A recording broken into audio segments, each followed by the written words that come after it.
Salibonani ngegama lenkosi yethu Jesu Kristu. Engithemba ukubana lisiphilele bathandikayo. Singena ku part 4.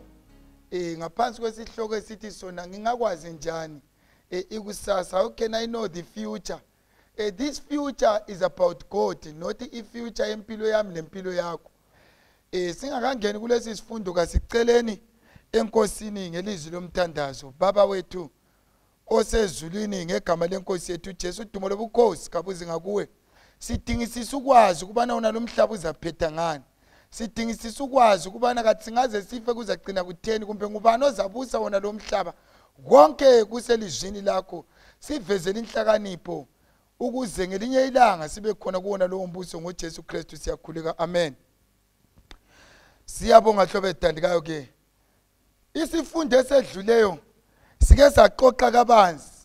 Lapho esihlangane khona lo Daniel ke exoxa lenkosi uNebukadnezar echazela ingcazelo ephuphela liphuthwe uNebukadnezar aphupha khona isithombe sasilekhanda legolide, ingalo zesiliva, imlenze yethusi, imbala yensimbi, then emazwaneni kuludaka lensimbi. Okwakuveza ukubana ke ikhanda lalimela umbuso weBhabhilona owaba khona from 605 kusiyafika ku 539 BC. Kuzokuthi ke ingalo lezi ezazibambene zimelele umbuso wani owamaMedo Persia waba khona ke from 539 to 331. Kuzokuthi ke lapha emlenzeni kumelele umbuso oweGreece ke owumelwa nguAlexander owumelwa yiBronze. Lo mbuso waqalisa ngo331 kusiya ku168 BC.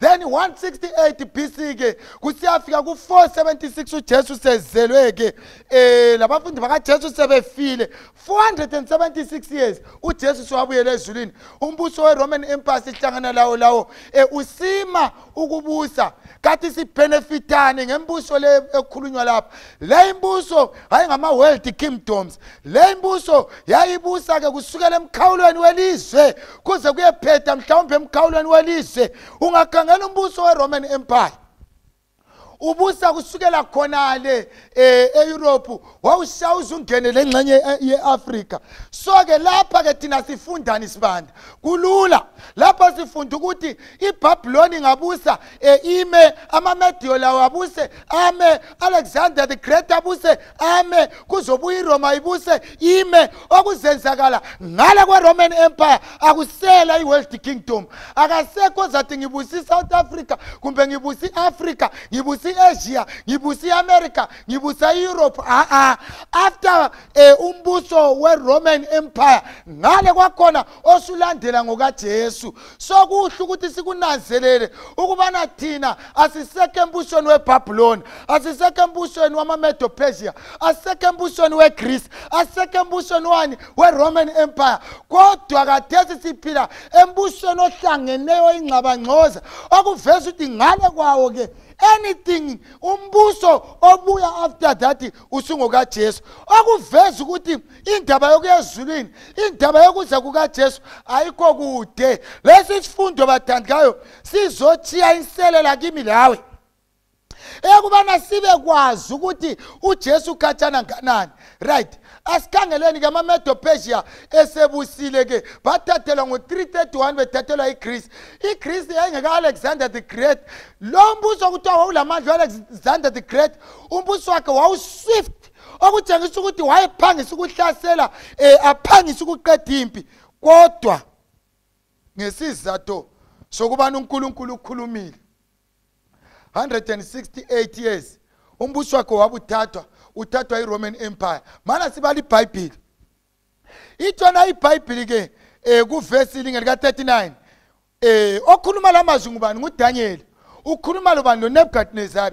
Utshela uNebukadnezar ukuthi ngoba wena Nkosi lengqondo ukuthi ufuna umbuso wakho uhlale for good. Kodwa uNkulunkulu nxa sesifikile isikhathi uzawukhipha wakho ngoba nguye abeka amakhosi aphinda wakhuphe. Verse 39. Emva kwakho kuzavela omunye umbuso omncinyane kulo wakho.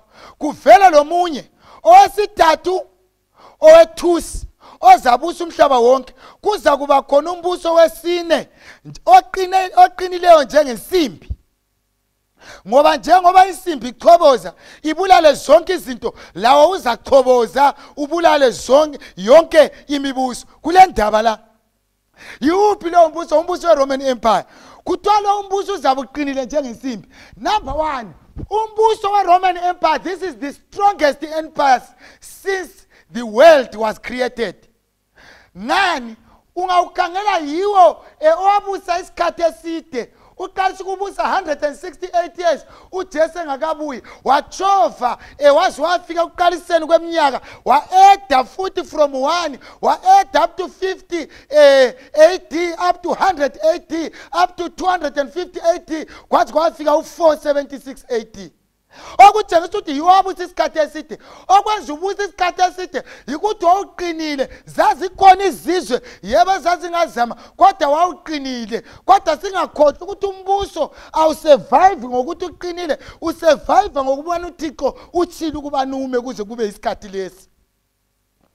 Okunye okwenza ukuthi uqinile number 1, lo mbuso yiwo owafuna ukubulala uJesu. Liyakhumbula uHerod waye-under iRoman Empire, nguye wathi kakubulawa abantwana less than 2 years edinga ukubulala uJesu. Lo mbuso okwenza ukuthi wawuqinile, liyakhumbula yiwo wagwebela uJesu godo usebenzisa uPilate, yiwo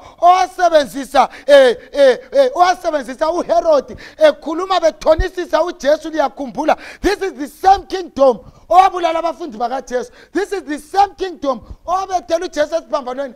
Amasotsha ayebethela isipikili, amasotsha ayekhangela ukuthi isiphambano lesi fit, amasotsha ayetha uJesu ngemvubu, ayengasowani bathandikayo, ayengasowe eBhabhilona kumbe weGreece kodwa ayengawe Roman Empire. Kwakuveza ukuthi lo mbuso uqine njengensimbi, uzafohloza yonke imibuso lakho konke kuyini ukufohloza.